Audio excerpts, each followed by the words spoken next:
Selamat sore saudara-saudara yang terkasih dalam Yesus Kristus. Kita patut bersyukur pada sore hari ini kita berjumpa lagi. Setelah kita melakukan aktivitas dan pekerjaan kita di sepanjang hari,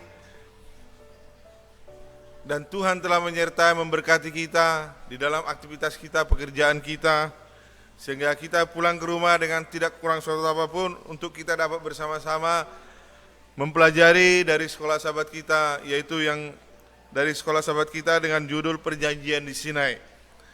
Dan ini adalah kesimpulan sekolah sahabat dari gereja atau jemaat kami, jemaat sidang jemaat Yesus di Puro. Dan itu ini menjadi suatu kepujian dan kemuliaan nama Tuhan. Sebelum kita memulai, kita berdoa dulu.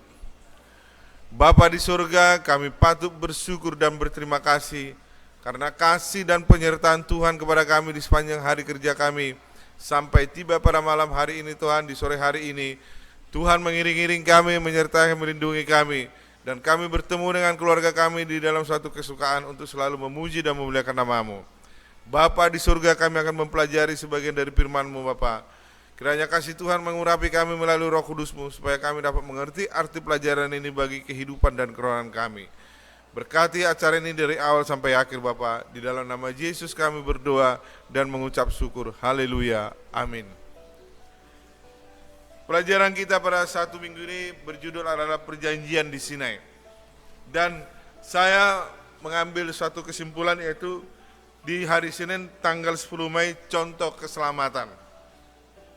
Kalau ayat hafalan kita sepanjang satu minggu ini adalah yang terdapat di dalam Keluaran 19 ayat 4. Dikatakan di sini, kamu sendiri telah melihat apa yang kulakukan kepada orang Mesir, dan bagaimana aku telah mendukung kamu di atas sayap Raja Wali dan membawa kamu kepadaku. Keluaran 19 ayat 4. Seorang anak kecil laki-laki dari 7 bersaudara mengalami kecelakaan dan dibawa ke rumah sakit. Di rumahnya jarang ada kecukupan. Dia tidak pernah memiliki lebih dari setengah gelas susu. Jika gelas penuh, itu dibagi dengan 2 anak yang lain. Dan siapa saja yang meminum lebih dahulu harus berhati-hati, jangan sampai minum terlalu banyak. Setelah itu sahabat kecil itu diperlakukan dengan baik di rumah sakit. Perawat membawakan kepadanya 1 gelas besar susu. Dia memandanginya dan mengharapkannya sejenak.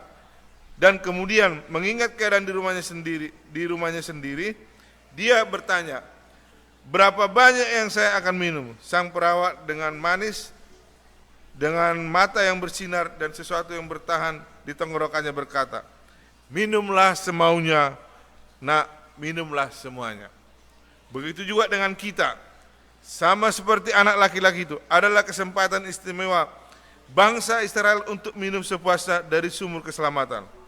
Kelepasan Israel dari perbudakan dan penindasan selama beberapa abad adalah satu pertunjukan kasih karunia Allah yang ajaib. Demikian juga kasih karunia ilahi tercakup dalam pembebasan kita dari dosa.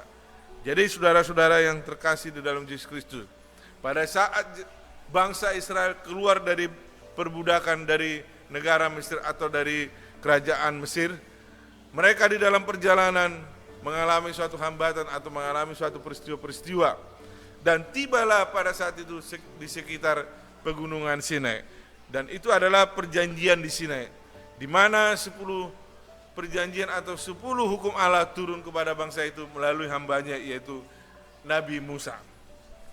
Dan di hari Senin ini sesuai dengan pelajaran yang saya bawakan dan renungan adalah contoh keselamatan. Di dalam Keluaran 6 ayat 6 sampai 7 dikatakan, sebab itu katakanlah kepada orang Israel, akulah Tuhan, aku akan membebaskan kamu dari kerja paksa orang Mesir, melepaskan kamu dari perbudakan mereka dan menebus kamu dengan tangan yang teracung, dengan hukuman-hukuman yang berat. Aku akan mengangkat kamu menjadi umatku dan akan menjadi Allahmu, supaya kamu mengetahui bahwa akulah Tuhan Allahmu yang membebaskan kamu dari kerja paksa orang Mesir. Pembebasan orang Israel dari perbudakan di Mesir dan penyelamatan Nuh dan keluarganya dari air bah adalah peristiwa penyelamatan utama dalam tulisan-tulisan Musa. Keduanya memberikan pandangan-pandangan terhadap ilmu keselamatan. Tetapi lebih khusus peristiwa keluaran yang memberikan pola dasar. Ketika Allah berfirman kepada Israel melalui Musa, "Aku akan membebaskan kamu." Secara literal, dia berkata, "Aku akan melakukan tindakan penebus sanak keluarga." Dengan arti apa? Goel.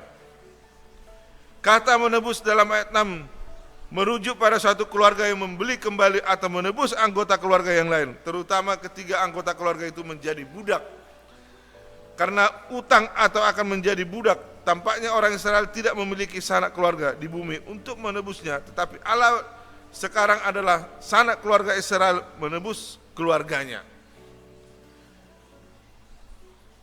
Dalam Keluaran 3:8, Allah mengatakan bahwa Dia telah turun untuk menyelamatkan Israel. Ini adalah kata kerja Ibrani yang bisa digunakan untuk menggambarkan interaksi Allah dengan manusia. Allah berada di surga dan kita berada di atas bumi. Dan saat Allah turun ke bumi, Dia menebus kita.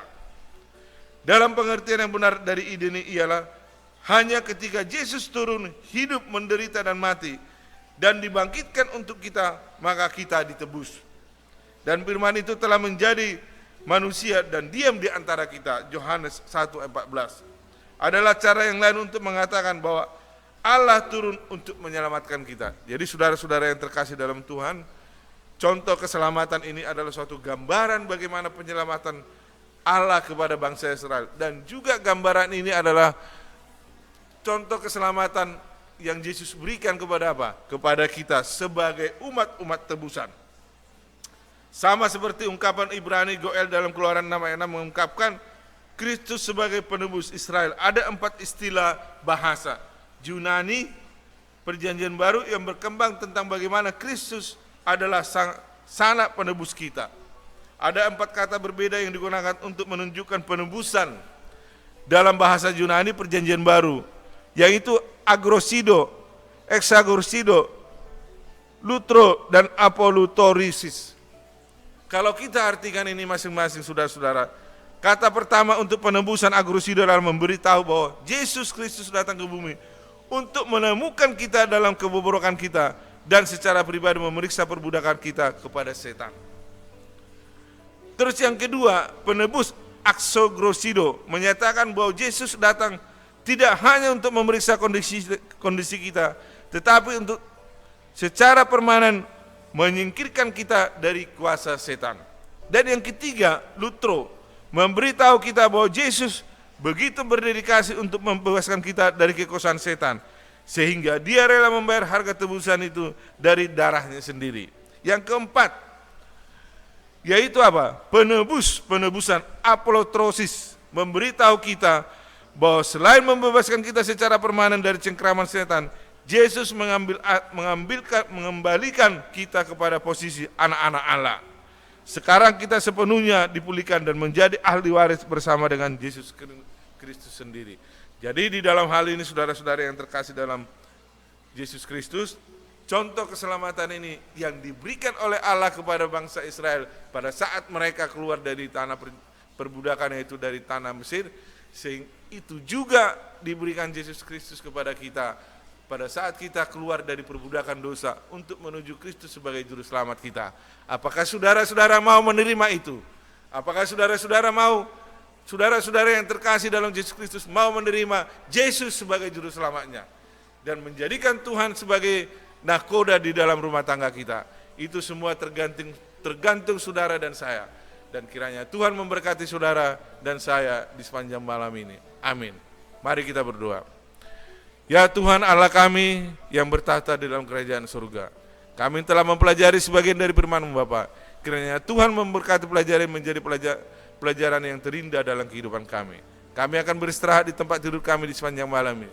Kiranya kasih Tuhan memberkati kami, menjauhkan dari segala mara bahaya dan juga segala penyakit dari tubuh kami.